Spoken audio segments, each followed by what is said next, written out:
Bonjour à tous, je vous dis souvent l'importance d'utiliser le pronom personnel je tout au long de votre démarche de VAE, que ce soit pour l'écrit, le livret VAE ou pour l'oral, le jury. Et aujourd'hui, je voudrais apporter une petite précision, une petite nuance à ce que je vous ai expliqué jusqu'alors. Alors, je vous confirme la consigne d'utiliser le je dans la démarche de VAE, elle est importante. Mais je voudrais aussi vous préciser que parfois, utiliser le je, ça peut réveiller l'ego qui est en vous et que la démarche de VAE, c'est loin d'être une question d'ego. Donc, si le sujet vous intéresse, eh bien, je vous propose de me retrouver juste après ce court générique. À tout de suite.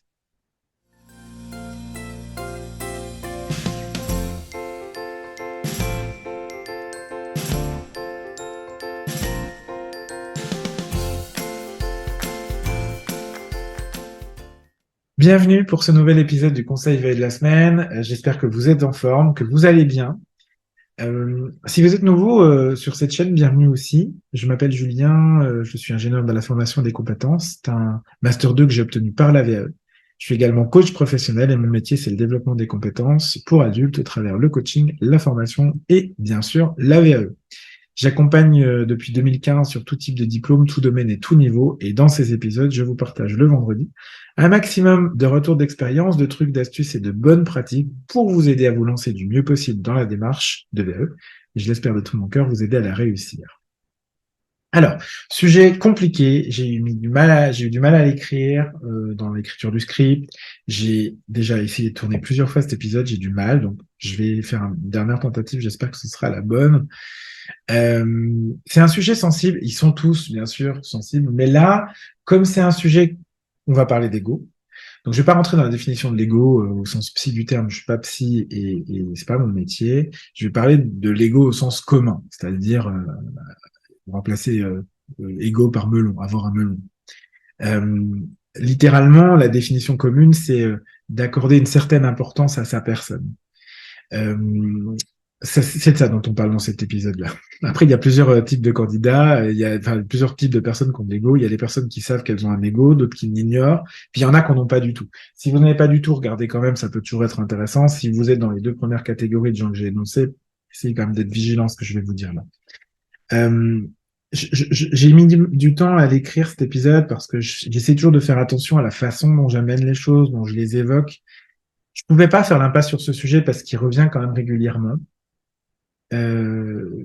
Pour autant, je vais essayer de vous amener, comme je le fais souvent, en tout cas comme j'essaie de le faire, les choses avec beaucoup de bienveillance, beaucoup de non-jugement. Donc, je ne vous juge pas. Si je dis les candidats qui ont de l'ego, si vous êtes concerné, c'est OK, il n'y a pas de problème. Moi, je dis souvent à mes candidats que j'ai moi-même un ego, mon petit ego, donc il n'y a rien de grave ou rien de mal à avoir de l'ego. Il faut juste faire attention au VAE, à l'exploiter avec nuance, on va dire ça comme ça. En tout cas, y faire attention dans la façon dont vous écrivez les choses.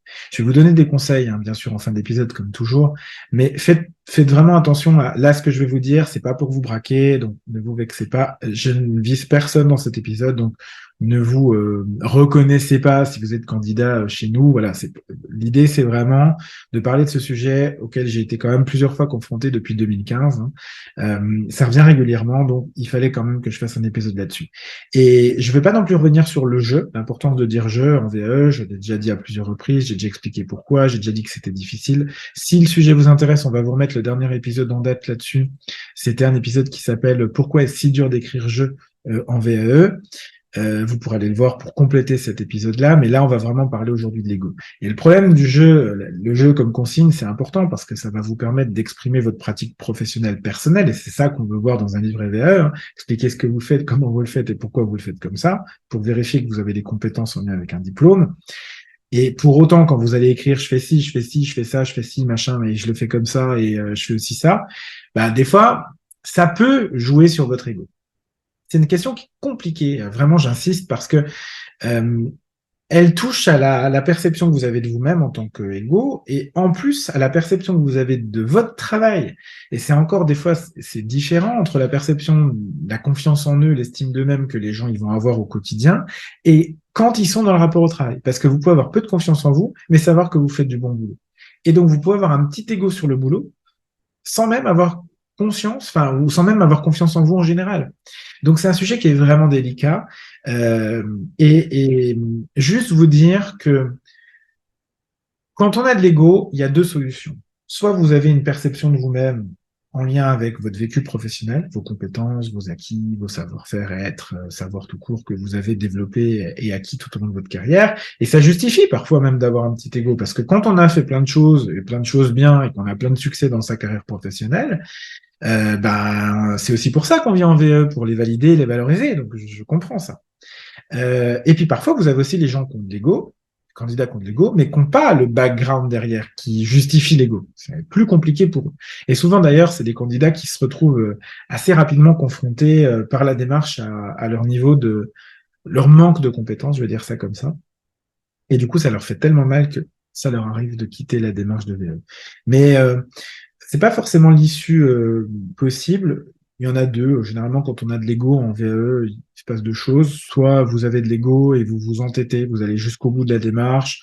Euh, vous vous entêtez, vous écrivez des choses, vous vous présentez devant le jury avec une certaine posture, malgré nos conseils, nos recommandations. Et des fois, ça marche. Mais des fois, ça marche pas. C'est pas les postures qui sont attendues par le jury, et c'est d'ailleurs toujours compliqué de savoir où est-ce qu'on met le curseur. C'est aussi le rôle de l'accompagnement, hein. Mais des fois, ça passe pas. Soit vous dégonflez un peu l'ego, vous dégonflez le melon, que ce soit pendant la démarche, voire après une première tentative infructueuse devant le jury. Finalement, on s'en fout, hein, le tout, c'est que ça dégonfle un petit peu. Et c'est à ce moment-là que vous allez réussir la démarche. C'est-à-dire aller jusqu'au bout avec le diplôme. C'est quand même l'objectif, c'est bien sûr d'aller au bout, d'avoir le diplôme. Et je l'espère, hein, d'apprendre des choses au passage. Quoi qu'il arrive, si vous vous sentez un petit peu concerné par le sujet de l'ego, je vous le dis très clairement, la VE, ça n'est pas une affaire d'ego. Vous pourrez penser le contraire. Après tout, on parle de validation, très souvent même de valorisation des acquis. C'est des abus de langage que j'ai fait juste avant d'ailleurs. Je sais pas si vous avez fait gaffe. La démarche, elle demande de mettre du jeu partout, donc ça fait très égo hein, quand même. Et puis finalement, une démarche de VE, quand on y réfléchit, et c'est souvent ce que les candidats me disent, mais ouais, mais là, je suis en train d'essayer de me vendre en fait. Bah oui, en partie quoi. Donc on pourrait penser que c'est une affaire d'ego, et il en faut un peu. Je ne vais pas dire le contraire, c'est-à-dire que si vous-même vous croyez pas que vous méritez un diplôme au travers de votre expérience, vos compétences, vos acquis, un diplôme qui s'obtient traditionnellement par de longs mois d'études classiques, bah c'est compliqué. Donc il vous faut un petit peu d'ego, mais il vous en faut pas trop. Et le message que je veux faire passer aujourd'hui, c'est qu'on peut très bien faire tout ce qu'on s'est dit là, valider, valoriser ses acquis, mettre du jeu et finalement un peu se vendre. Hein, sans mettre trop d'ego dans la démarche, ou en tout cas en canalisant cet ego. Et l'objectif de cette démarche de VE, c'est bien sûr que ça vous rende plus fort dans la vie aussi. Donc pour ça, j'ai trois conseils pour vous. Trois petits conseils pour vous aider à poser votre ego. Premier conseil, c'est déjà d'utiliser le jeu, mais en le repositionnant pardon, dans un écosystème. C'est-à-dire, le risque d'utiliser le jeu, c'est d'oublier qu'on est seul. Mais on n'est jamais seul dans une carrière professionnelle. Pour valoriser le concours des autres, sans utiliser le nous ou le on, qu'on vous déconseille hein, dans la démarche de VE, vous pouvez très bien dire je avec mes collègues, je fais ci. Avec mon équipe, je vais tenter de mettre ça en place. Je vais prendre ce projet en charge cette partie avec l'aide de telle personne. Donc, n'oubliez pas que c'est pas parce que vous utilisez le jeu que vous êtes tout seul au monde. Hein, ça ne vous transformez pas. Donc, vous pouvez aussi valoriser l'apport des autres quand ça amène quelque chose, évidemment, à votre écrit. Il ne s'agit pas de mettre du avec partout sans que ça n'ait ni queue ni tête. Mais souvent, ça vous montre aussi, ça démontre aussi au jury le fait que vous êtes capable de travailler avec les autres. Je sais plus avec qui je réfléchissais l'autre jour, une nouvelle candidate, Tania. Tania, elle me disait, bah oui, mais moi, ça, je le fais pas toute seule, je suis avec un chef de projet. Ok, avec le chef de projet, ça démontre que tu vas être capable de travailler en équipe. Voilà, donc ça, c'était la première chose que je voulais vous dire. Premier conseil. Deuxième conseil, c'est de ne pas vous comparer. Ne vous comparez jamais. Il s'agit de savoir ce que vous faites tout court, pas de ce que vous faites plus ou moins par rapport aux autres, pas de ce que vous faites différemment par rapport aux autres, parce que tout ça, le plus, le moins et le différent, peut induire facilement un jugement. Et faites quand même attention, estimer que les autres font différemment, ça nécessite une preuve en VAE. Que vous avez, d'ailleurs, vous n'avez pas forcément, c'est souvent des opinions. hein, l'opinion de la vôtre, celle d'un autre, celle d'un client qui vous l'a dit, celle d'un partenaire qui vous l'a expliqué, j'en sais rien, mais tout ça, c'est du on-dit. Et au-delà, même si vous arrivez à me trouver une preuve, quel est l'intérêt? C'est vous qui prétendez au diplôme, c'est pas ceux dont vous parlez de façon directe ou indirecte. Restez focus sur votre pratique en expliquant pourquoi vous le faites ainsi et sans vous comparer. Ça va vous permettre de lâcher un peu l'ego.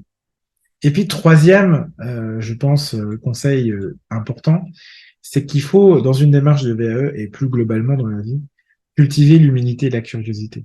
C'est une leçon que moi j'ai appris pendant ma formation de coach professionnel, donc c'est une leçon récente, hein, 2021-2022. Même si on est très bon dans ce qu'on fait, on n'a jamais fini d'apprendre. Le monde évolue tellement vite que même si vous êtes très bon aujourd'hui, ça ne veut pas dire que vous serez très bon demain. D'ailleurs, je vous souhaite au passage d'avoir toujours quelque chose à apprendre parce que sinon, la vie est un peu triste. Et les meilleurs professionnels, pour moi, c'est aussi ceux qui se remettent en question.